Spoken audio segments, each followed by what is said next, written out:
Well, good evening, everybody. I'm hoping you can all hear me, and I would like to welcome you to the second series of our Science and Innovation Dialogues. This series has been convened by the UK Science and Innovation Network, the British Council, and UNESCO's International Research Centre for Artificial Intelligence. My name's Susan Watts, and I'm going to be moderating this evening.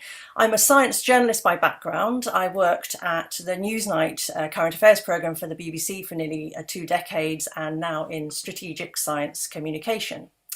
And the subject for this, our second series, is artificial intelligence. And this, our first dialogue, is going to be looking at artificial intelligence in tackling climate change.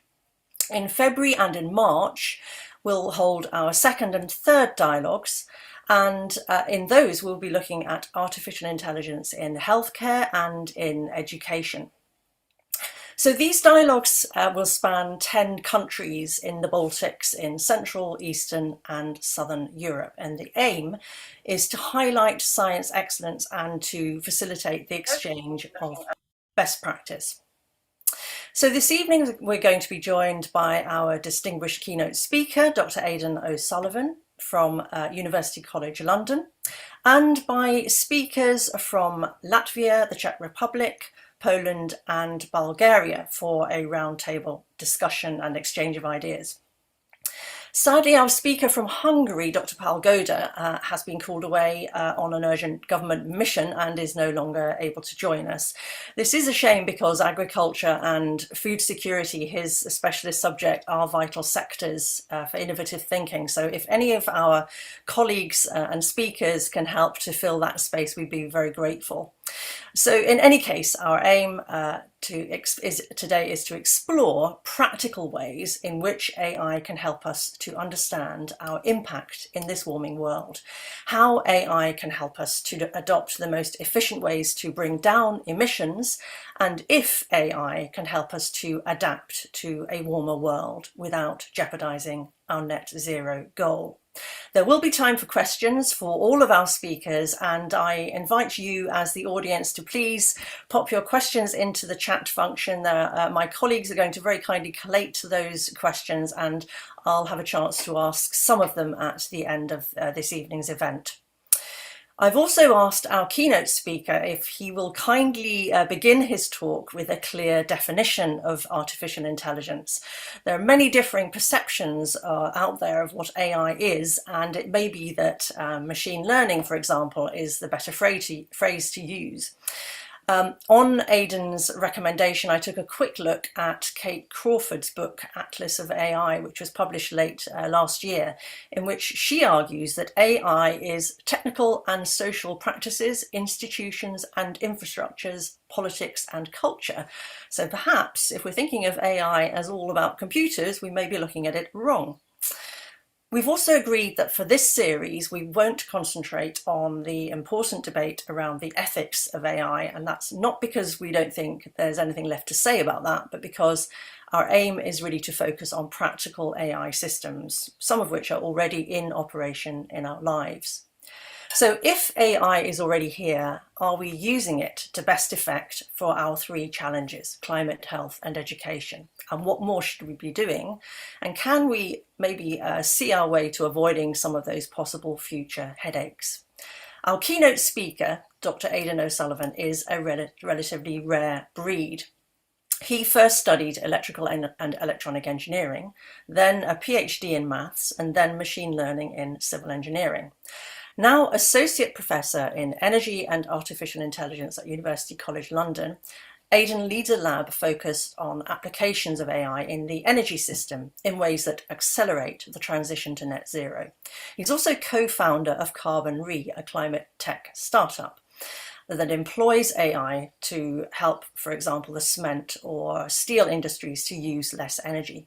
In a recent lecture, Aidan described AI as a way to give back to developing countries hit hardest by climate change and least well equipped to adapt. So here first to enlighten us further on the role of artificial intelligence in tackling climate change is Dr. Aidan O'Sullivan. So Aidan, over to you. Thank you very much, Susan, for the very kind introduction. And it's a real pleasure to be here with you all today. Great to have a panel of speakers from all over Europe covering such great expertise. I'll just share my slides now for the presentation I prepared. Just bear with me a second.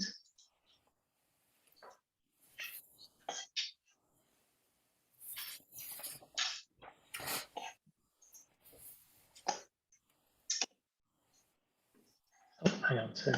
Let's try that again.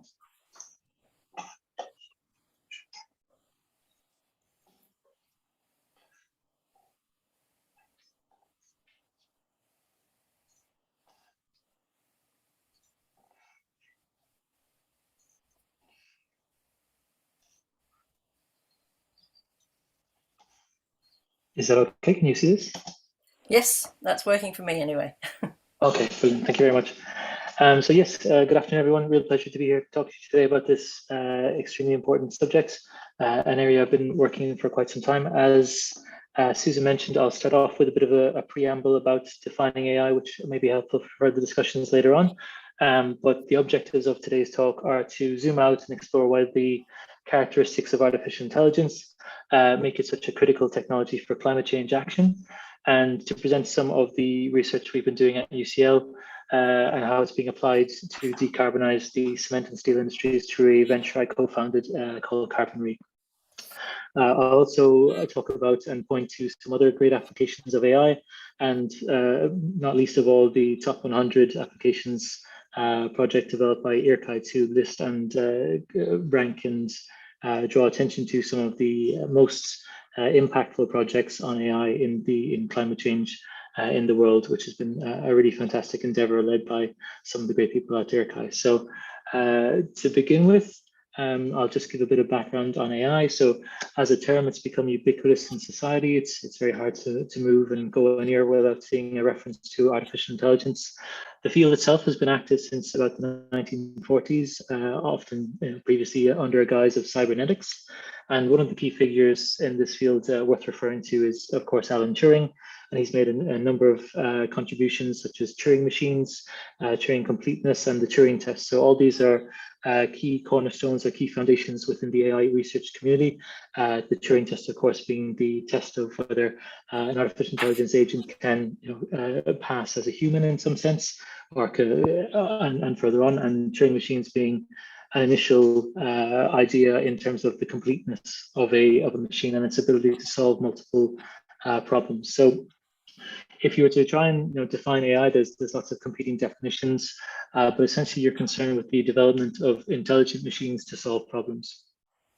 And of course, it's a software technology. So we make this distinction between narrow AI, which is a machine that can solve a specific problem or a piece of code to solve a specific problem, and artificial general intelligence, which is the idea of embodying a machine with the human level intelligence, the ability to learn tasks as they go along, without having to be retrained or to learn specific actions or specific tasks as a one-shot kind of learning setup. So again, to try and clarify some definitions and some terminology, machine learning and artificial intelligence as terms are often used interchangeably. A kind of a working definition or a working distinction between them is that generally machine learning is concerned with prediction problems. So you might be trying to learn an algorithm that will predict Apple's stock price for tomorrow.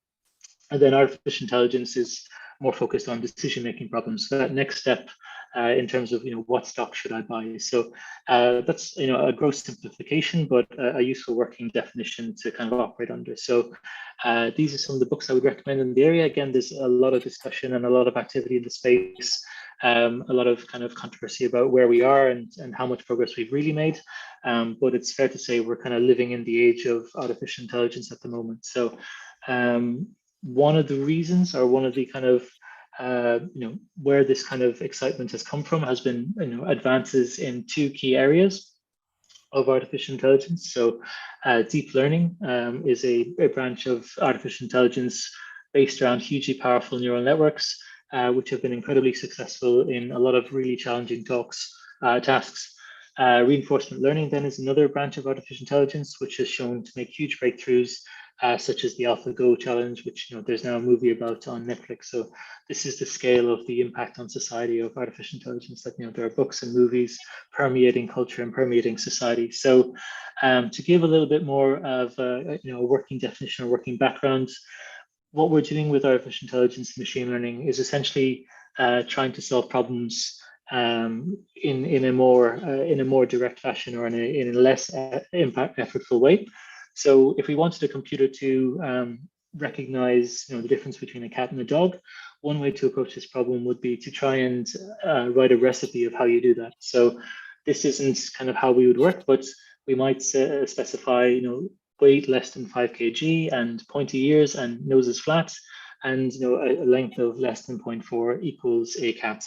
However, these rule-based systems are very brittle, and you get creatures like this, which then kind of break your system and are very hard to classify based on this. So again, it's a very arduous, brittle way of solving problems, and machine learning is all about taking a shortcut to avoid having to do this.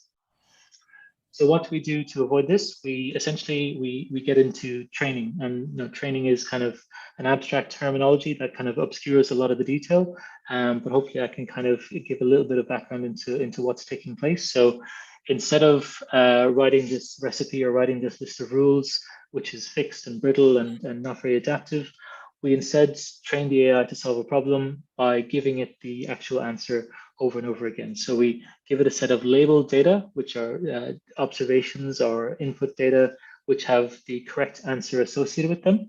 So in this case over here, we would have images of dogs, but they have to have the label of dog and they have to have the label of cats. And we then undergo a training procedure where we push the algorithm to learn as many of these examples as possible so that it can generalize. So once it's learned from these training examples, it's then in a position to take on tasks out in the real world for data where there are no labels. So this is the entire process of training. This is what we're doing in artificial intelligence a lot of time, and this is why there's been such a big boom in big data and all this kind of stuff that's gone alongside artificial intelligence. So neural networks, again, another term you'll see associated strongly with artificial intelligence, are a very powerful class of models which are flexible enough with sufficient data to learn to solve really complex challenges. So this is one of the reasons for the kind of advance that we've seen in deep learning, is the advent of these really powerful models, large volumes of data, which train for weeks on end on really powerful computers.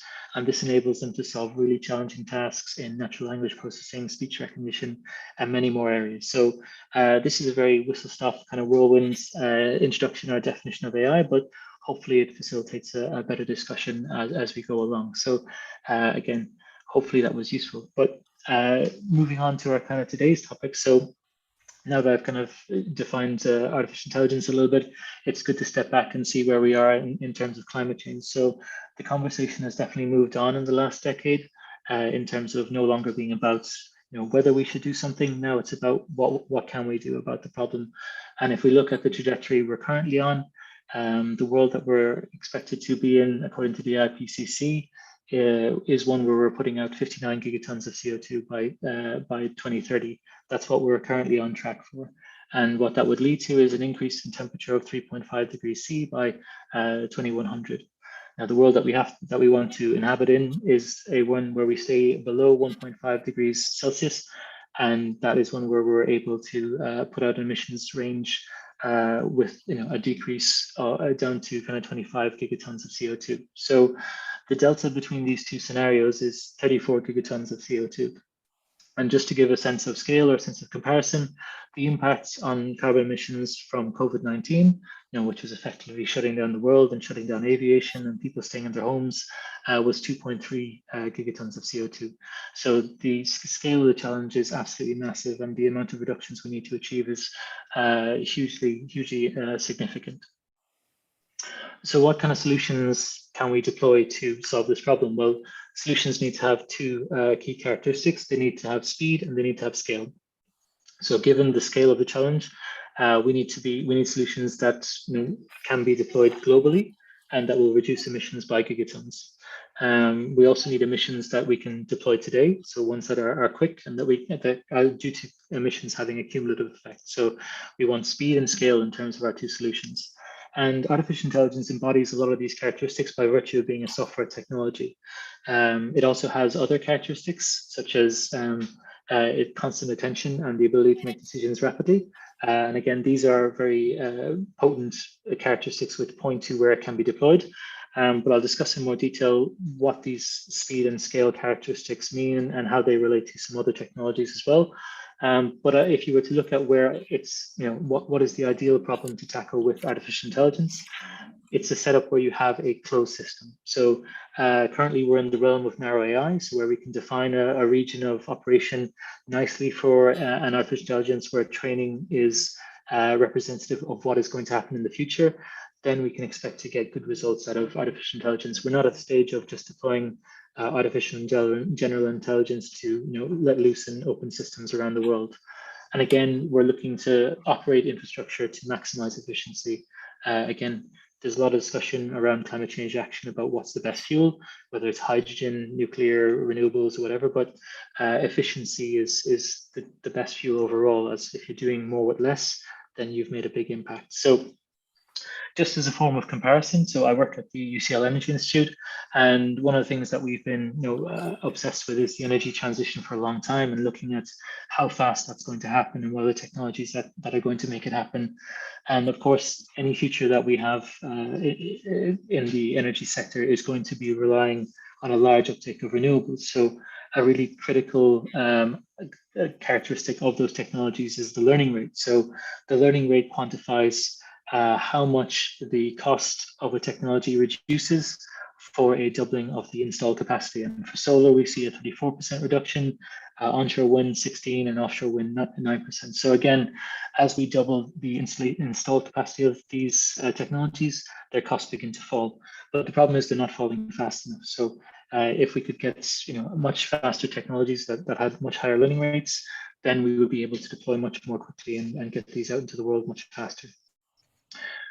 By comparison, artificial intelligence being a software technology, the speed at which it scales at is completely different. So if you are to look at the latest and greatest language models, so models that use artificial intelligence to either interpret a piece of text or generate a new text from a query, for example, as an answer, these models are currently made available by the AI community by amazing open source communities like Hugging Face, and they can be downloaded instantaneously as soon as the latest breakthrough is available. So anyone around the world can make use of these models, can make use of this technology.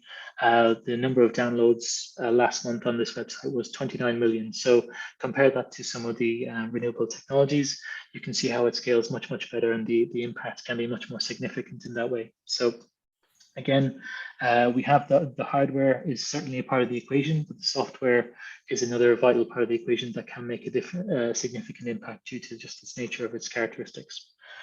Scale as well. So again, the scale of the software is again, it scales in a much better way than hardware. So again, to get the same power output of a wind turbine, you need to build another wind turbine.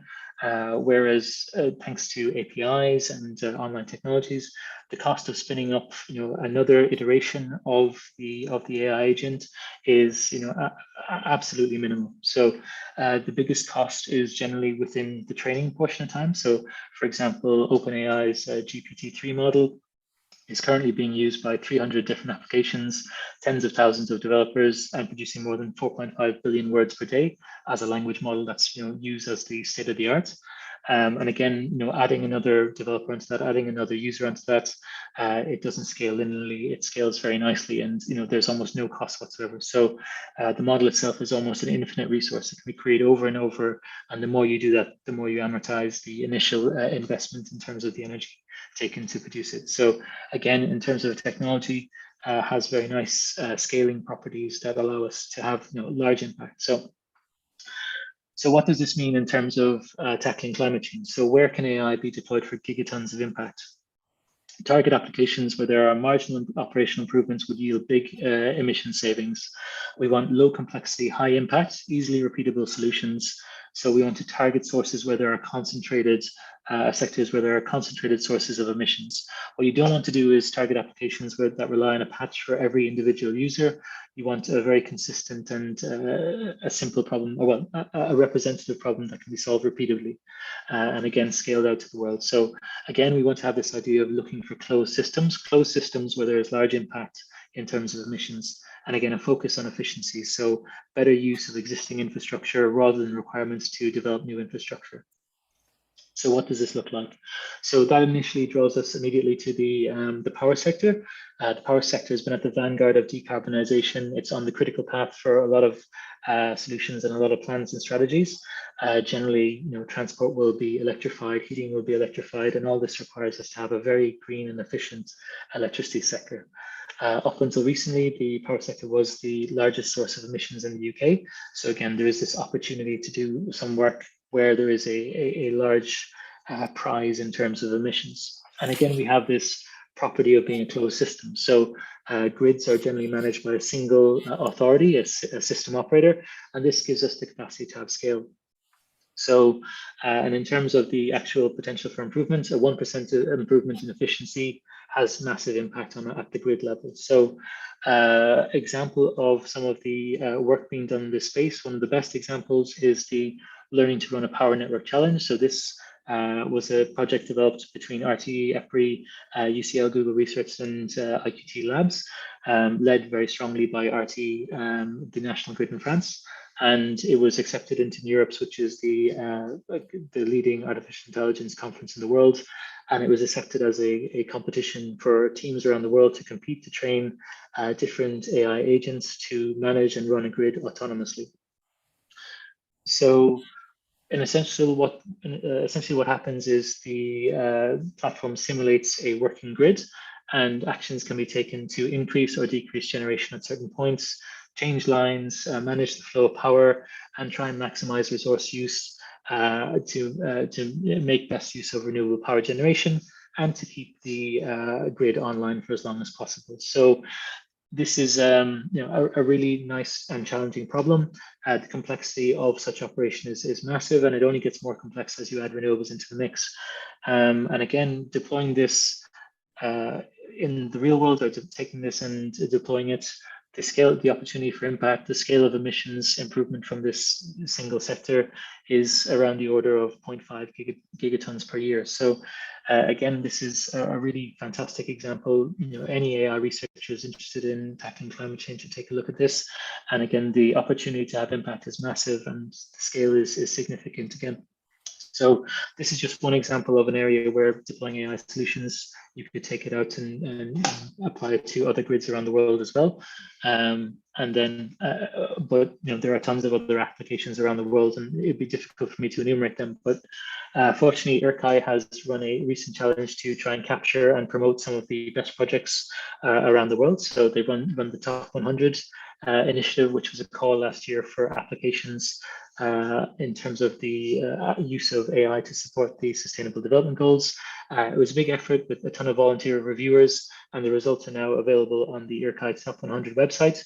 There'll be a full report released this February, but there's been some amazing projects contributed from people all over the world, from decision support systems for small farmers, satellite-based monitoring of gold mining, and tools to encourage impact investment. So it was a huge endeavor. It'll be running again next year. But if you're looking for inspiration in terms of AI applications for climate change, do please check out that website and the report that will follow. This is just one project that I really liked, ASM Spotter, which is using satellite imagery to track the mining of gold around the world, and to see how the impact that was having on the environment and emissions. So a really outstanding project, and really fantastic work and use of AI in a positive sense. So in terms of further projects to talk about, I'll just now talk about the venture I've set up, which is Carbon Re. So again, it's very nice to come along and say that AI can be used to do these things, but you then have to go out into the world and actually demonstrate that as well. So kind of put your money where your mouth is a little bit. So with that in mind, I set up this venture, which is a spin out between UCL and Cambridge University as well, looking to have gigatons of impact in the energy intensive industries. So we successfully raised £1 million in seed funding from our investors like Clean Growth Funds and UCL and Cambridge in September 2021. And our mission is to apply AI to tackle emissions from energy intensive industries. And again, this idea embodies a lot of things that I've just introduced, and I'll try and explain a bit more now. But we're currently operating with a team of 10 and working in the cement industry to begin with. So why the cement industry? Well, again, the thesis I've introduced is the idea of a single concentrated source of energy and a single concentrated source of emissions, and a closed system as the ideal application of AI. So these are the characteristics of a problem we want to have. And then on the scale side of things, energy intensive industries contribute about 20% of all global emissions in terms of carbon emissions. However, they're also essential to modern society, and demand for these is only growing as we continue to develop and build ever bigger cities and ever bigger buildings and developer built environments. So again, the attractive part of this is that there's this rotary kiln at the heart of production. So again, as a kind of a general intro I'll give a little general intro to cement manufacture, but it requires you to have a huge rotating mass of energy in which you burn raw material to generate the output product. So you need these really high temperatures, which is why energy intensive fuels like fossil fuels are so important. They're very hard to replace at that level. So in order to kind of run the kiln, you need to get to about 1200 degrees C and burn tons of fossil fuels per day. So this gives us our opportunity in terms of impact for scale. And again, just as a frame of reference, so 10 cement plants is roughly equivalent to all the cars in London. So rather than try and develop a solution to improve every individual car, if you can instead take on the single concentrated source, you have the opportunity to have impact at a significant scale. Again, cement manufacture was 7% of the EU carbon budget as well, so impactful across a huge range. It's also incredibly complex. So this is an image from the inside of a cement plant. Probably not something you'd be likely to see in your day-to-day, but the scale of complexity that they're grappling with in terms of this production is really large, and that's where artificial intelligence can assist in terms of simplifying some of that process and making decisions to optimize the plant process itself. So plant operators are managing a huge degree of complexity. The job is changing over time as well. So from what it looked like 10, 20 years ago, it's become ever more complicated. And again, managing the plant itself is a really challenging task. So you might think for a kind of an industry where fuel is such a significant cost, that they would be really optimized and really at the cutting edge, but the scale of the complexity is such that it's very hard to manage these processes on a day-to-day basis. So what we see in our data analysis is that the variation in the energy intensity, so how much energy is taken to produce 1 ton of cement, which again directly translates into the emissions from this plant, can vary by as much as 10% per day. So what we want to do at Carbon Re is to look to minimize this variation in order to reduce emissions. So identify the fact that the sources of variability and look to optimize them through the decision support tool. And our objective is to turn every bad day or every day of a cement plant into its best performing day. So there are days where the energy intensity performance is better, and we want to more regularly hit these days and to work with the cement plant operators in order to deliver these savings. So reducing the energy intensity of production, improving the energy efficiency of the process in order to have significant impact at scale. And this is our solution. So again, what we are developing is all based around artificial intelligence, and the team that we've assembled is all working on deep learning and reinforcement learning based algorithms. We essentially take data from a cement plant from 2 years of operation and then look to build a model of that on which we can then train our agent and train our recommendation set up to work with the human operator. So what we do is make recommendations on key levers that have a big impact on the performance of the plant. So exactly how much fuel and air to put into the mix together, where in the process to accelerate or decelerate depending on the quality of the materials, and all these different levers. And our objective is to advise and guide the human operator such that he can more regularly kind of achieve the best in performance that's possible with that plant. So we've been fairly successful so far. We've agreed a number of pilot projects around the world with cement producers in 5 different countries.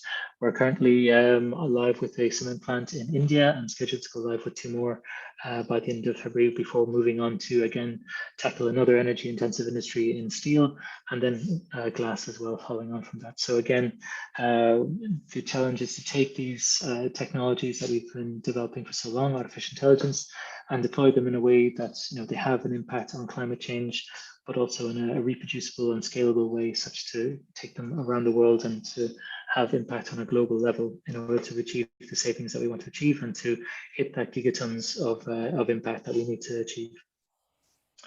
So just to wrap up, in terms of the ideas that we've kind of presented here, so the key message I wanted to get across was the idea that the characteristics of AI make it an essential technology for mitigating climate change due to the dire nature of what we need to achieve. So the trajectory we need to get onto requires a massive impact in terms of gigatons of emissions and reductions at a very rapid pace. There needs to be hundreds more climate tech startups taking these technologies and developing in the world. The Top 100 project is an example of IRCAI supporting these, but we'll need further support and more of these to scale globally and be successful over time.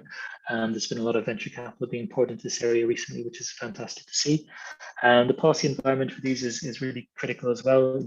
Lots of research needs to go into AI and lots of research needs to go into these applications. And it's great to see over the last few years programs being developed that are taking multidisciplinary approaches to artificial intelligence. So not just taking computer scientists and applying them into the different sectors, but training people with the domain expertise as well as the skills needed to have impact and to really understand the problem. So again, it requires a multidisciplinary team in order to solve these challenges. And it's really important that we get people working together around the world on these really impactful challenges and really exciting applications of artificial intelligence. And with that, I'll wrap up and hand over to you, Susan. But thank you very much for your time and really looking forward to an exciting discussion with the rest of the panel. Thank you, Aidan. That was so interesting and really great to see all the applications so firmly grounded in the practical. Before we move on to our round table, I have one quick question from me as a host, taking that prerogative, and one question from the audience so far for you, Aidan. Bruce Gahir from the audience is asking if you mentioned the IRCAI 100 projects on the website.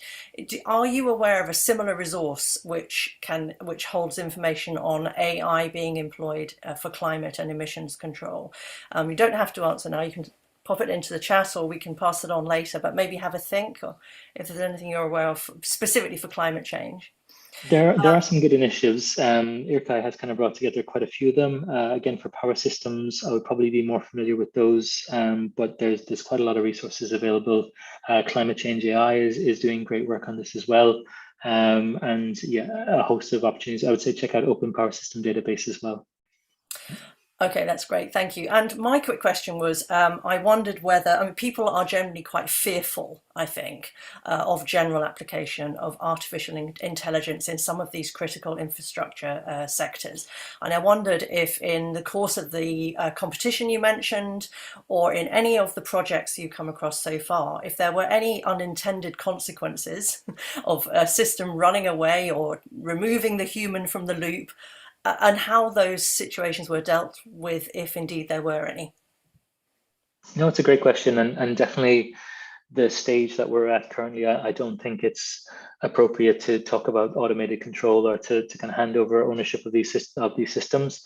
Where they can really benefit is as a decision support tool and helping remove some of the complexity in decision making. In terms of unintended consequences, I think AI has a lot of those examples in the field. I think one of my favorite ones was definitely in the Learning to Run a Power Network challenge, where the agent was essentially cheating.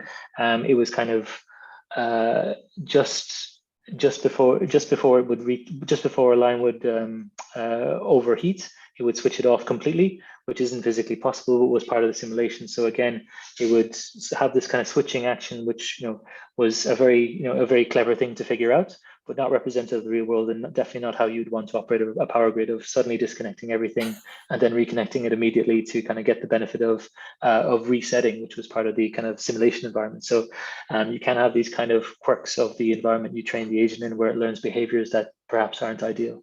That's very, very interesting, very human that an AI would cheat in that way. Right, anyway, I think we should probably move on now to our roundtable section of this evening's event. And we are now going to be joined by 4 experts in their field for this roundtable discussion. And what I'm going to do is invite each of the speakers in turn to tell us a little bit about their own work and some of the challenges that they've seen in putting this work into practice. And then we'll move on to a general discussion between all of these experts, and we'll bring Aidan back as well. And then following this, I'll put your questions, the audience questions, to our experts. So please do continue to put your questions into the chat so they can be gathered up. So I'm first going to introduce our first speaker, and that is Professor Gatis Bazbauers from the Riga Technical University in Latvia. Gatis works in research at the Institute for Energy Systems and Environment, and previously worked in industry in this same field. He models energy systems with an interest in policy around sustainable energy, especially for local heating setup. So your introduction, please, Gatis. Thank you, Susan, very much. Good evening, everyone. And I actually work on studying how to make our energy system sustainable with more use of renewable energy sources and less greenhouse gas emissions. But for that purpose, I use mathematical models that are based on the concept that technical, natural, economic, and also social systems can actually be portrayed as structures consisting of stocks and flows, where stocks accumulate things and flows change the stocks. For example, a bathtub is a stock and water flows into and out of the bathtub. This approach is called system dynamics, and it is very powerful for studying complex systems that change. And it was developed at MIT during 1950s. We use actually this approach to model also social and institutional aspects that, along with the technical and economic and environmental aspects, of course, are very important for transition of our energy systems. For example, the question may arise how decisions of consumers influence heat insulation rate of buildings, or how trust in government could be related to technological development of clean technologies and resulting reduction of greenhouse gas emissions. So, and the challenge here is, of course, to quantify and model those social and institutional factors. For example, consumer behavior, institutional capacity, and other. So there is a need for this interdisciplinary collaboration research for creating better models of energy systems. And Aidan actually mentioned already that need for interdisciplinarity. And from this discussion, I'm really looking forward to find sort of points of mutual synergy between different modeling tools, and especially artificial intelligence and for example, system dynamics. Thank you. That's what I could tell. Thank you very much, Gatis. We'll be looking for those Venn diagrams then, perhaps, the points of overlap. So our next speaker, just for this introductory section, is Dr. Jan Červený from the Global Change Research Institute in the Czech Republic. Now, Jan's research devises ways to characterize and optimize biological organisms that use photosynthesis to generate energy. With a background in cybernetics, Jan is working on AI in biotechnology, including systems based on algae. So your introduction, please, Jan. Good evening, everyone. Thank you, Susan, for your brief introduction. As you already mentioned, I'm part of Department of Adaptive Biotechnologies at the Global Change Research Institute. where our main research mission is to develop innovative biotechnological solutions using microalgae as effective cell factories that could be naturally incorporated into the daily activities of modern society, and that could contribute to the sustainable development and prosperity of humankind without endangering the Earth's resources. And to achieve this, we are using artificial intelligence methods mostly for predictive control and real-time optimization of high-value products formation from microalgae, together with increase of their climate change mitigation capacity, especially considering their capacity to very efficiently sequestrate carbon dioxide. And in this context, we also focus on microalgae-based solutions that address global issues of eutrophication, such as nitrogen and phosphorus cycling, or water contaminants removal and degradation, such as heavy metals, hormones, or antibiotics, and also to deal with marine waste residues, such as microplastics, to name a few. Besides use of traditional AI methods and techniques like convolutional neural networks and wide library of machine learning methods, we are successfully employing evolutionary algorithms. And considering some challenges, we mostly deal with biological systems variances, no surprise, and of course, corrupted sensoric signals, which can be later also discussed. Okay, thank you. Thank you very much, Jan. Now, our third speaker on this roundtable is Marcin Nat, and he is from a company called IRCAI in Poland. Now, Marcin handles comms and PR for IRCAI, whose mission is to repair the air in over 30 countries. So, Marcin, please tell us more. Good evening, everyone. Good evening, Susan. I'm happy to be here today. Yeah, just as Susan mentioned, I'm not an expert on AI. However, I can tell you a lot about the human aspect of our solution.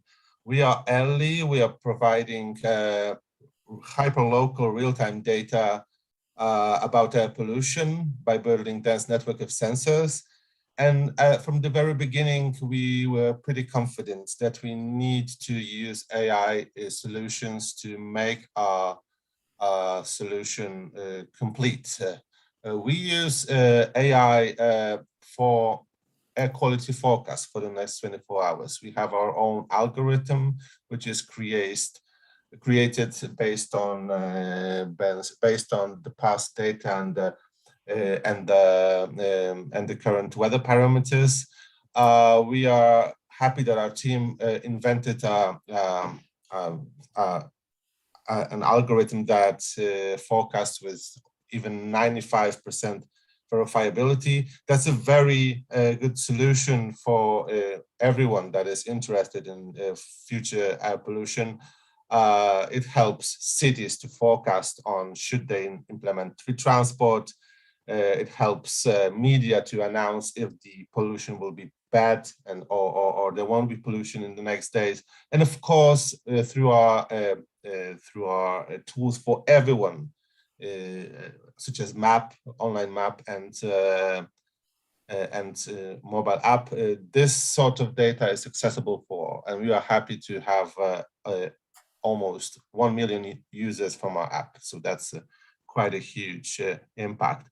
We also use AI solutions to calibrate our sensors because we want to be pretty confident that they are aligned with the data from state monitoring stations. We used to constantly check data science, data quality from our sensors, and also we are soon hopefully develop our algorithm to formulate the recommendations for clients how they can remove air quality by identifying the source of pollution.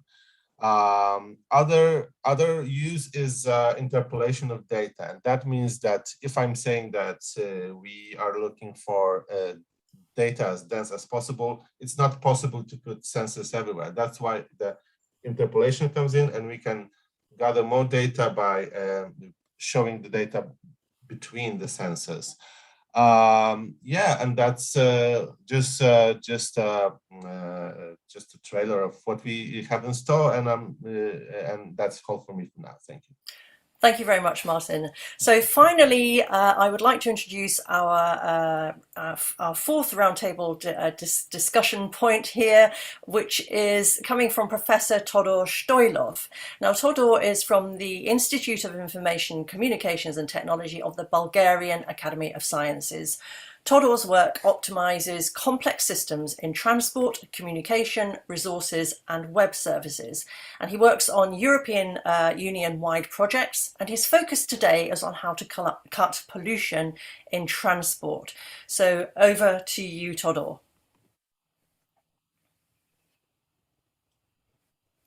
You need to turn your microphone on.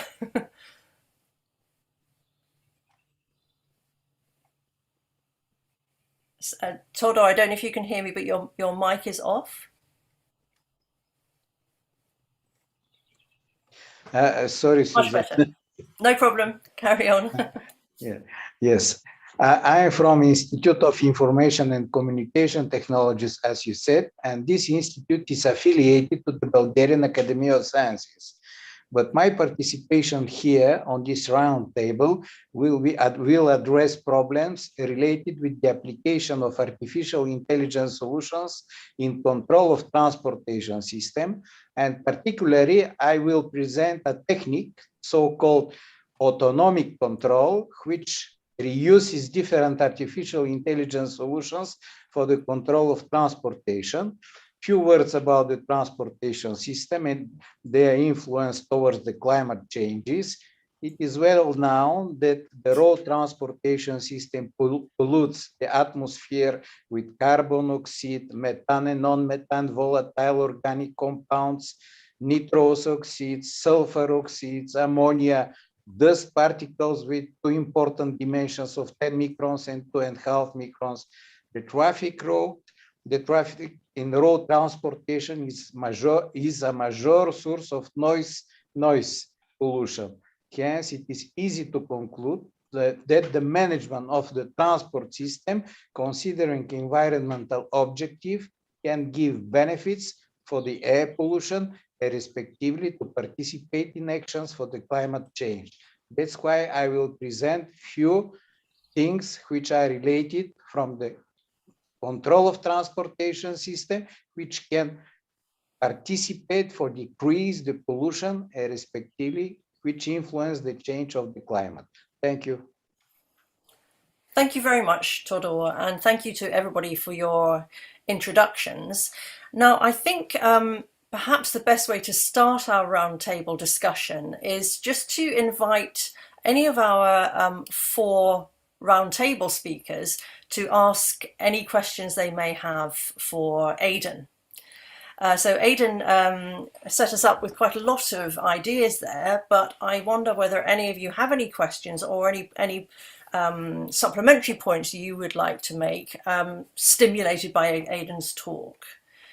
And if you want to make a point, just wave at me or raise your hand in the Zoom with the Zoom hand.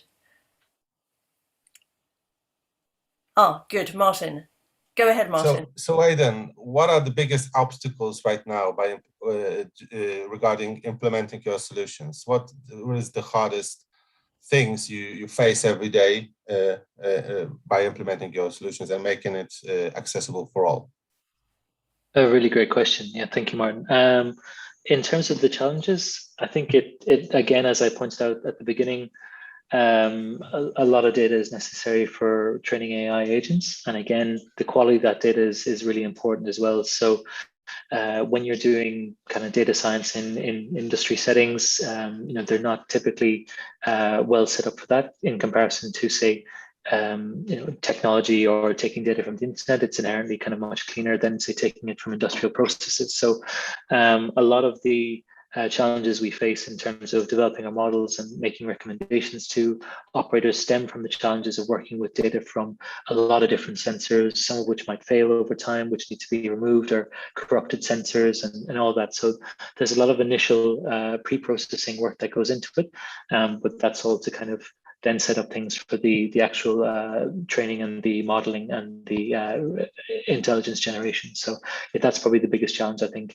Again, the scale of data is really important as well. So typically these algorithms benefit from more and more training, more and more data exponentially, and gathering that takes time, and it needs to be again this challenge of real world data. There's only a finite amount available for a plant that's only been in operation for 5 years, for example. So these kind of challenges of doing kind of artificial intelligence in the real world or applied AI are kind of the critical obstacles that you encounter in this space. Great. I have Gattis with his hand. Gattis, please go ahead with a question. Yeah. Or reflection. Thank you, Aidan, for the very interesting presentation. You showed actually very good examples of how artificial intelligence is applied to optimization of the technical systems. Can you think and sort of elaborate how could we apply artificial intelligence actually to the social systems for, let's say, optimization of policy decisions related to energy and climate, for example? So yeah, that's really interesting, and something I have kind of looked at in the past. So one of the reasons why I'm kind of an energy geek is that energy permeates all aspects of kind of society and life. It has impacts on geopolitics, it has impacts from a technology perspective. Historically, the society that we're living in today is a function of decisions taken about energy 20, 30 years ago. So again, energy is extremely impactful across a range of domains. And in terms of kind of the interaction, of all sectors, I think it's probably one that's most influenced by policy decisions. Whether a country decides to go, and invest in, a lot of wind turbines, or it might be a party policy, thing they stand on is that they're going to, not fund renewable technologies and instead kind of double down on coal or things like this. So again, not just the technological argument is important, but also the policy argument is really important. And I think where artificial intelligence can play a role in those discussions is in terms of providing evidence bases for some of those decisions and for simulating some of those future scenarios. So again, energy systems modeling is a huge, rich area of research, but one of the drawbacks is that often these models, they're very computationally intensive and very challenging to simulate. So a lot of work can be done in terms of compressing these models using neural networks, or the exact phrase escapes me, but again, representing them with a neural network or with a deep learning system that is much faster to simulate a range of scenarios. So that would be one kind of area where the interaction between society and policy can be influenced by artificial intelligence. There's also kind of a slightly more kind of personal level of kind of interaction where you can have kind of the notion of AI-based recommendations. So one project we worked on with a energy supplier in the UK was to take data from smart meters, take data about houses, and to use these to tailor recommendations to people as to how they should heat their homes. So again, people might, based on weather forecasts and based on kind of the characteristics that they've exhibited in terms of past behavior, can an artificial intelligence agent learn to preempt their decisions and find the most optimal way to keep their home at the right temperature during the hours of occupation? So there is this kind of more assistive version of artificial intelligence where it's kind of helping a person day to day, and maybe it's something we'll see as the next evolution of this personal assistance, integrating with Google Nest and things like this to optimize and make more efficient some of the processes around your home. But generally, the applications kind of scale in any direction. So again, you can have this kind of personal level, or you can have this kind of high level kind of advice to policymakers as well. Thanks very much, Aidan. Just to clarify then, you're advocating the use of AI as an evidence base and assistance rather than being involved in the decisions themselves. Yeah, absolutely. Again, it depends how far you want to take it. And one of the projects that we looked at was to do natural language processing analysis of the topics that had dominated energy policy in the UK for a 10-year period. And one of the things we found was price was always really important, and there was a lot of debate around different technologies. And this can help to kind of inform some of the policymakers. Again, just because of how nebulous policy is, it's very hard to get a quantitative analysis of this. So it's very hard to get a sense of that without having the historical background. It's very hard for me to know about decisions taken in, say, the Finnish energy sector, because I don't have the policy context. Whereas for UK, I have a good sense of just what's happened in the energy policy there in general. So artificial intelligence agents that can help quantitatively analyze some of the policy challenges would be really impactful as well, and a value there as well. So again, not a kind of an AI agent saying put all your money into this aspect, but rather support tools to help what is a really tricky area, and to help policymakers get more insights into some of the challenges that they could face by taking different decisions. Okay, great. A lot of what we've been talking about in the last few minutes addresses one of the questions which popped up in the chat, actually, about asking whether any of you had seen examples of AI being applied to social issues and human rights. Now, I don't know if anyone wants to answer that question or reflect further on Gattis and Aidan's discussion on social and policy issues from our keynote speakers. If you would like to contribute anything at this point, please let me know. Otherwise, we could move on to another. I'd be happy to make a small comment on that. Please so do, Aidan. Yeah. within the UK, there's something called the fuel poverty allowance. So every year, people are given a bit of extra money to heat their homes during the winter. And the reason for this is there are a lot of excess deaths during the winter in the UK. So people are unable to heat their homes, people on the margins of society who can afford to, and they essentially catch pneumonia, or they experience other cardiovascular issues, and the death rate increases significantly. So one of the applications of artificial intelligence, which is being led as part of the Modernizing Energy Data Applications work developed by Energy Systems Catapults, is to use artificial intelligence to identify people who are in fuel poverty, who might not otherwise have been identified, and to give them this kind of extra winter fuel allowance, so to make it more targeted, to try and have an impact on those excess deaths during winter. Again, given my disposition, of course, this is a positive application of AI to benefit people in society.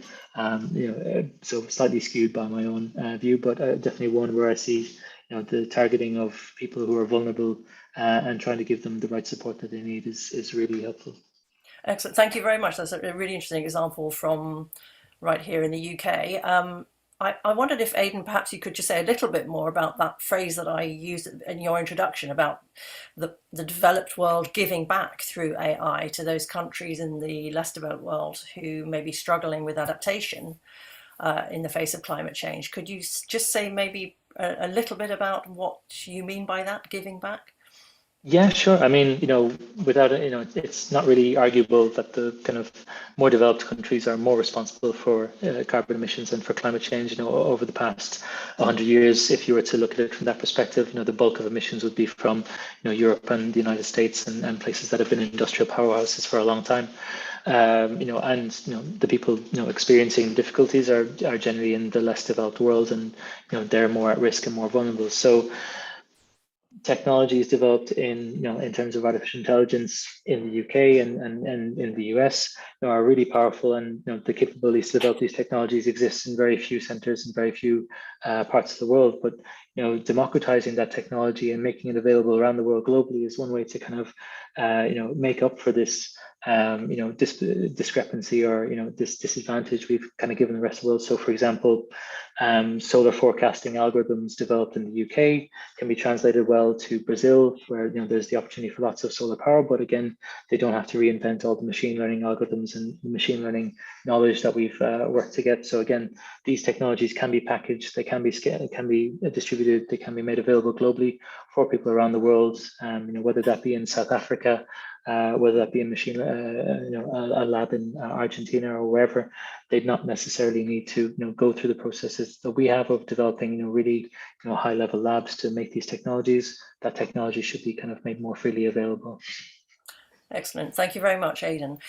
Well, I'll be guided by the roundtable speakers, but I, for one, am very intrigued to hear more from Jan about the algal biotechnology projects that he's been working on, and your intriguing mention of using evolutionary algorithms and how you're deploying artificial intelligence in maybe training your algae. I wonder perhaps if you can tell us a little bit more about how the work that you're doing helps us as a society to address climate change. I mean, you mentioned recycling and marine waste, but perhaps you can elaborate a little. And I don't know if any of the other keynote speakers, whilst Jan is telling us a bit more, might have some questions in mind for each other. So Jan, would you be happy to tell us a little bit more about your work? Yeah, for sure. I mean, like the main goal is, of course, to help a little bit society by using biological systems, which is now not very easy task, and to basically make it possible, we are working in the lab. So what I was describing, it's all the lab scale and lab research. So we use laboratory cultivators, which are called bioreactors, to basically manipulate the algae and try to find optimal conditions for production of high value products, whatever it is, if it is biofuels, hydrogen, and other products, or to basically help us to mitigate climate change, meaning better sequestration of CO2 or cleaning the environment by degrading products like hormones and antibiotics. And traditionally, this is done in lab on level of characterizing the species, I mean the microalgae, in broad range of conditions, like combination of conditions, which can be, light quality, light quantity, temperature, acidity of the environment, nutrients availability, and so on. And this leads to tremendous amount of combinations that needs to be basically investigated, and it takes years and ages to discover the potential of the organisms or microorganisms. And here we started to employ evolutionary algorithms that basically in general are used for finding the optimal solution in complex systems, like sort of multimodal systems, where usually local optima are seen, and they can quite often mask global optima. So we are using these algorithms to basically find the best conditions possible to achieve either the production or mitigation capacity of these microorganisms. And of course, next to it, we are using traditional AI methods for analyzing data, finding unusual patterns in behavior of these organisms to focus on something interesting in their, let's say, capacities to help us. Okay, so are most of your systems lab-based at the moment, or have you started practical applications in the outside real world? Yeah, we already started some real applications which are based on distribution of control systems, like small devices that can operate the cultivation systems remotely. So we focus more or less on distributed optimization of the microalgae in different locations, since we sometimes can use, let's say, energetical advantage of the space, which is distributed globally. For example, if we characterize or optimize the microalgae under cold conditions, it doesn't make sense to do it in, for example, Africa, where high temperatures are, and we can save on energy using different locations. So in this way, we are already sort of trying to do it on practical scale, but we are still unfortunately far away from industry scale. So this is still more or less research and laboratory work and proof of concept, but once we are more close to stable and robust solution, I believe that it can be deployed also to some more real application. Okay, thank you very much, Jan. Well, I wonder if any of our roundtable speakers are already perhaps beginning to see how you might learn lessons from each other of experience or best practice, and maybe some of that interoperability that Gatis talked about right at the beginning. Is there anybody who would like to ask one of the other panelists a question or reflect on something that one of the other panelists has said? I don't know, Todor, you haven't, we haven't asked you a direct question yet, but is there anything you would like to raise or reflect on at this point? Can you hear me, Todor? Oh. Sorry, Susan. I have a question for Aidan, Todor. yes, sorry, I missed your Todor hand there. Go ahead. That's all right. Yeah, I mean, I'd be interested to hear from kind of Todor and Gatis in terms of the interaction between the transport sector and the energy sector. So again, you know, a lot of the variation we're going to see in terms of emission sources is going to be in the interplay of how the transport sector evolves within the energy sector. So I'd love to get your thoughts on how that you see that evolving and what the kind of likely paths are and what the main obstacles are in that sense. Okay, may I say a few words? Yes, please, go ahead. A few words about what the artificial intelligence influence and respectively what we are expecting from the artificial intelligence for the transportation domain. At first, I will comment what are the influences which can be worked out. For example, to reduce the greenhouse emissions, and the target is to limit the climate changes below 2 degrees of Celsius. Also, the urban transport causes about quarter of carbon dioxide emissions, and respectively, the artificial intelligence can decrease this amount.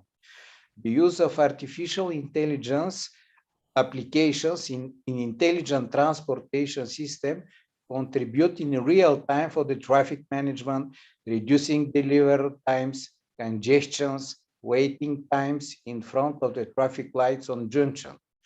And artificial intelligence can help the estimation of travel demands by usage integral data from public transportation, cameras, inductive loops, satellites. It means from different sources of information.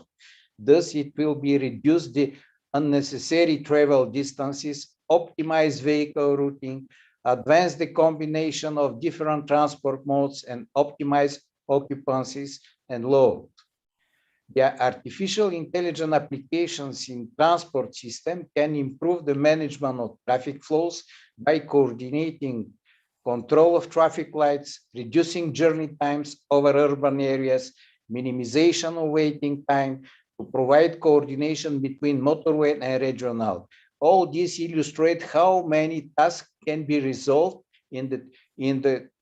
by control of transportation system, applying different solutions which include artificial intelligence approaches. I want to stress your attention towards the relatively new artificial intelligence approach for the management of the transportation system. And this new approach is based on the idea of the implementation of autonomic management. What is the meaning of the term autonomic? It comes from the domain of information and communication technologies. These technologies become more and more complex and difficult for management, and the society of the IT specialists meets difficulties to be aware with the new challenges which the ICT domain provides. As a result, the number of the IT specialists is not so many to service these new systems.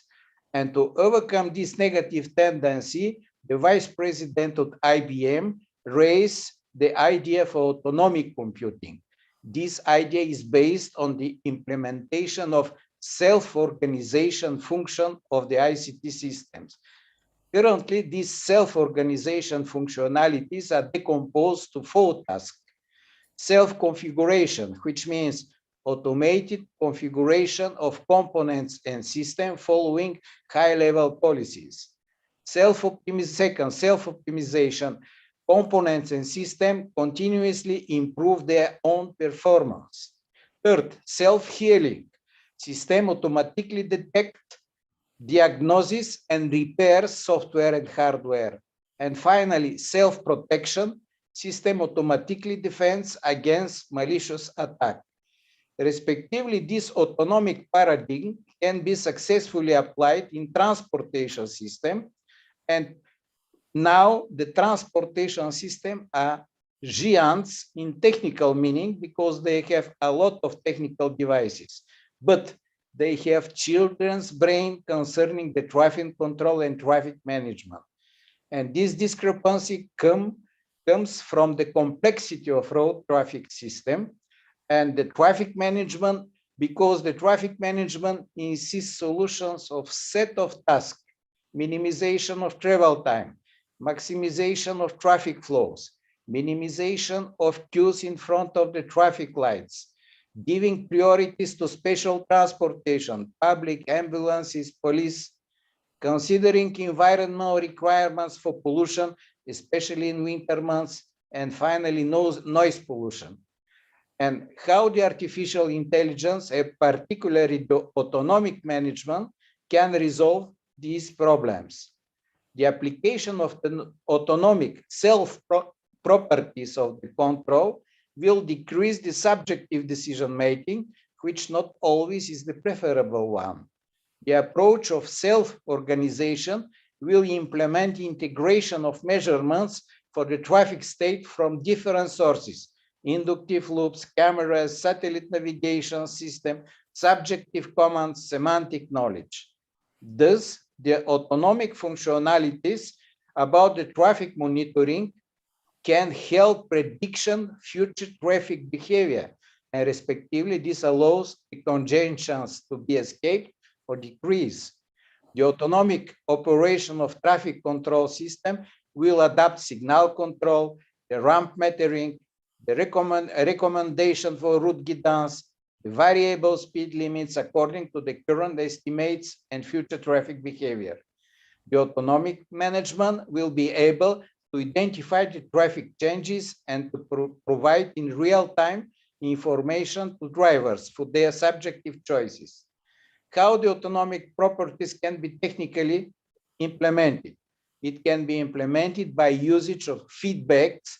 Feedbacks is very important things which is applied in the control theory, and by feedbacks between the different artificial intelligence applications, the transportation system can be managed in a complex way. And what are the expectations from this improvement for the control of transportation? Improvement we are expected for decreasing waiting time, decreasing queue lengths in front traffic lights, minimization of traffic time, maximization of flows.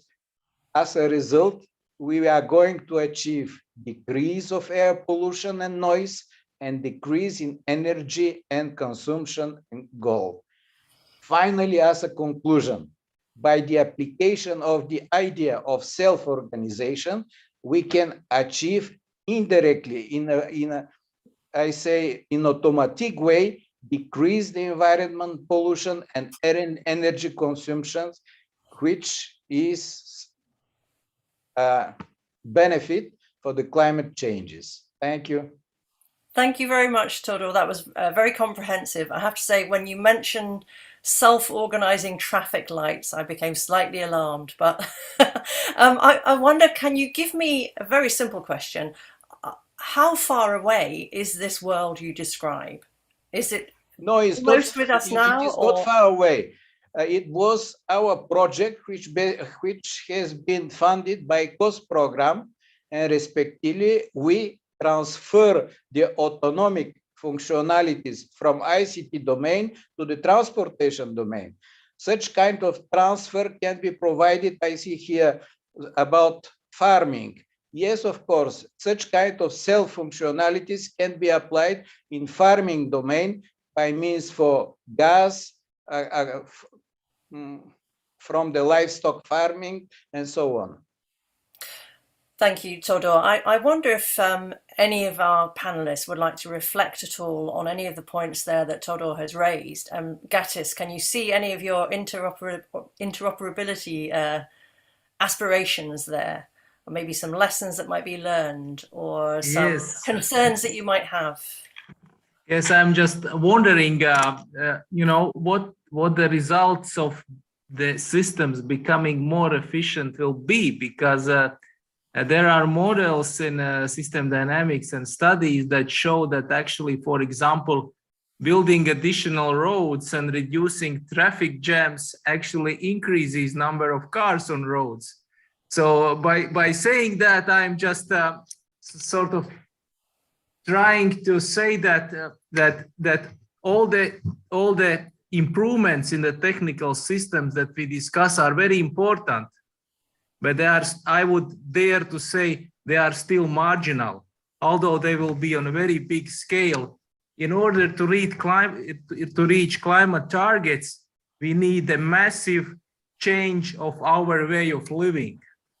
That's what I'm sort of saying. And I see that, I think that understanding the decisions and behavior of society and trying to sort of somehow to guide and steer would be very important, and also very important for the models targeted and policy design.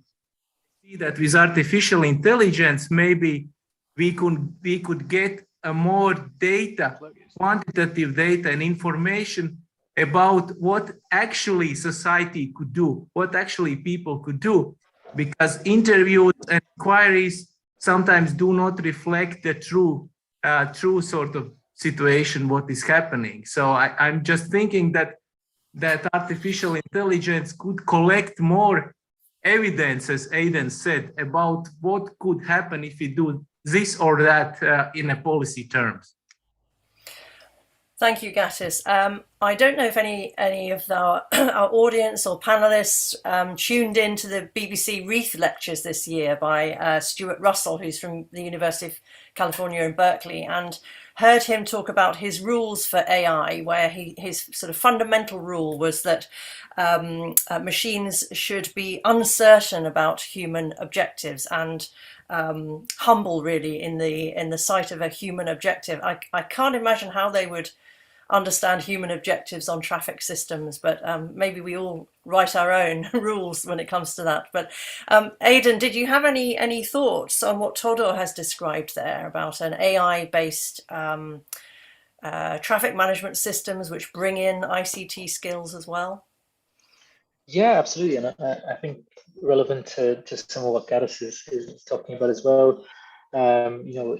Transport is such a huge sector in terms of emissions. That action there is absolutely essential. And one of the things that often happens within climate change regulations, you have these unintended consequences, as Gattis has pointed out. And this can often be to disadvantage a group within society and to have impacts on people that are negative to their way of living. And perhaps one of the ways of using artificial intelligence within the transport sector is to more personalize these actions. So, for example, the congestion charge in London is targeted at reducing congestion by disincentivizing people from driving unnecessarily into central London. However, the people it impacts the most are people who can the least afford it, and with public transport being quite expensive as well. For some people, the cheapest form of transport is to use their car from outer London and to drive in. Now, if you can tailor artificial intelligence or tailor that congestion charge to be more personal, to be at a level where you're using more information about where someone has come from and the nature of what they're doing. Are they doing it on a regular basis? They might be driving to work versus somebody going in to go to the shops, for example, or even the nature of the car, for example. Could you tailor the congestion charge to the emissions of the car and things like this? So what it can kind of help in is give us a bit more nuance to some of the activities we need to take, or some of the regulations we take in, from a systems dynamics perspective. We want to have as little negative impacts while achieving the kind of the maximum reduction in emissions. So without impacting people, unfairly. And again, electricity prices are the same thing. Again, if you increase the price of electricity, in theory, that should reduce that should reduce consumption.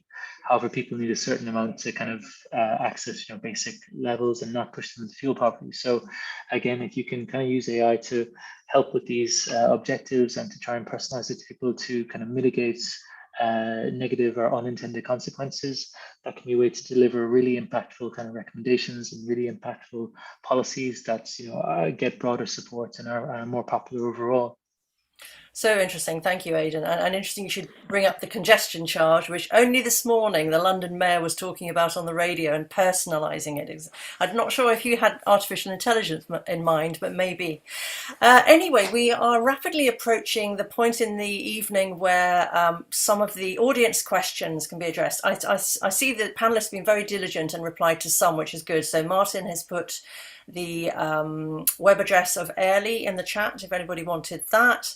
But I've got a few questions here which our organisers have collated very kindly for me. So the first of those from the audience is we've discussed AI in climate mitigation, but what about AI applications in climate adaptation? So I don't know if perhaps Aidan, would you like to take that first? And by all means, if anybody else on the panel would like to chip in, just raise your hand or raise your artificial hand. Yeah. Aidan, climate adaptation. Yeah, I mean, I don't know a huge amount about climate adaptation. I'd say I've kind of taken a more optimistic view, focusing on mitigation. Adaptation tends to focus on greater resilience for systems like what Todo is talking about, how you make a transport system more resilient to extremes of weather, how you make the energy system more extreme to, more resilient to extremes of weather as well. So what Gaddis is kind of talking about. So maybe I'd hand over to their expertise on this one. Absolutely. Gattis, any thoughts on climate adaptation and the use of AI? Yeah, well, that's a really a difficult issue. We try to model resilience. Actually, we had even PhD studies on that resilience of the systems. And yes, I'm not the expert either in this area. I could just say this is really tricky because you can have so many factors interacting, and as an expert in energy, I could dare to call myself such. We could always or very often see that there are many factors happening at the same time. Like currently with the gas and electricity prices going very high and certain factors, low hydroelectric production and high demand and recovery of production in Asia, etc. So there are many factors that could interact, and this is a very hard to actually to somehow model and predict. I could just hypothesize that artificial intelligence, which is able to we can use it for looking at very different scenarios, actually could be very efficient at trying to spot potential consequences of certain events happening. That's what my short remark would be.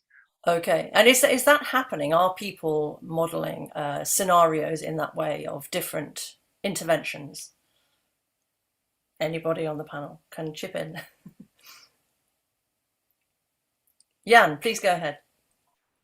Yeah, I have basically only very brief reflection from our research on biological systems, because one part of our research is really trying to find the capacity of systems to handle the changing environments, also including, rising temperatures, rising CO2 levels, and so on. But we are right now not using AI to tackle this. But in general, for example, there is a huge potential of synthetic biology to deal with these problems by basically constructing novel organisms that can better survive and profit in changing environments. And here, obviously, AI role in design such organism is huge, but I have to be honest, I have no big experience with this. I can only predict that this can be useful topic for research. Thank you, Jan. That is helpful. So I've got a few more questions in the remaining time that we have, and the next of those is, are decision makers accepting and using AI-sourced evidence, and how can this work better? So this is really, again, it's my kind of, is this happening in the real world question? So are decision makers accepting and using AI-sourced evidence? So Martin, your hand shot up there. Go ahead. Your microphone's off. Well, I have to tell that it depends. From our area of air pollution, it really much depends on the how a certain country is going far into that battle against air pollution. You know, the richest countries are the most advanced in tackling air pollution. We see the an example of London, for example, which is looking for several solutions. Every day I see new initiatives. Every day I see new ideas coming also from local communities. And it's all treated very seriously by the mayor as well, who posts a lot about air pollution. But at the same time, we would love to go with our solution because it's quite affordable for everyone. So it's like we believe there's a really good solution that can be either not costing millions, and at the same time easy to implement everywhere because it needs essentially electricity. We would love to explore further third world countries here, but the problem is not only that the problem is not only going there or finding partners there, but the problem is the human aspect as well. What I mean by that is, one, the policymakers maybe have other problems they're facing, and they don't necessarily focus on climate change issues at first. And the second thing is the awareness level of inhabitants, because what we see is that the more advanced the country is, and the richer it is, the more people are sensitive to the problem of air pollution. And when we went to countries, because we have our census in Republic of South Africa and Nigeria, also a huge network in Jakarta. What we see there is that, of course, it sounds good that we went to Africa, for example, because we don't even know actually the quantity of the problem of air pollution in Africa, because there is very little census over there. We would love to explore it more, but the obstacle is the human aspect, I would say, because like sometimes it's the hesitance of the policymakers, and sometimes is the lack of interest of even the citizens who have other problems, like struggling to survive, like for example. Absolutely. Thank you, Martin. Our next question is really, I think, looking at how well equipped Europe is compared with the US and China in terms of teaching AI. So how does a panel feel that we're doing in Europe compared with US and China in teaching AI? I suppose that means in generating the skills to use AI to best effect. Any thoughts on that? Aidan, I know that UCL is trying to train up people with both climate and AI skills. Yeah, sure. Happy to comment on that. I think if you look at kind of where Europe is in terms of artificial intelligence versus, say, the US and China, there's a much greater focus on regulation. Regulation of AI has been, really led by the EU, and a lot of, good regulation for technology and tech sector in general has come from the EU. So in some sense, we're at the forefront in that. However, we probably lag behind the US and China in terms of applications and in terms of development. In terms of education, got some fantastic schools and some fantastic resources. But again, the challenge of doing interdisciplinary research is really getting those schools combined and getting those things interacting together. So in terms of where it is, a lot of great AI researchers come from Europe. A lot of progress has been driven by the labs there, and a lot of the kind of tech hubs are moving their research facilities to Europe as well. So I would say it's looking very strong, but perhaps lagging behind the US in terms of overall kind of capacity. Thank you very much, Aidan. Unfortunately, we are rapidly approaching our 5:30 cutoff point. There's still lots more interesting questions coming in, but I just did want to say thank you so much to everybody for engaging so well with our discussion, and with the audience for putting so many interesting questions into the chat. It may be that some of our panelists are able to answer some of those separately, but I would just like to thank you all again, and also to thank our organisers, the UK Science and Innovation Network, the British Council, and UNESCO's International Research Centre for Artificial Intelligence. Do join us on Friday the 11th of February for our second dialogue, and that will be, just to remind you, on AI in healthcare. So until then, thank you to all our panelists, goodbye to everybody on the line, and good night.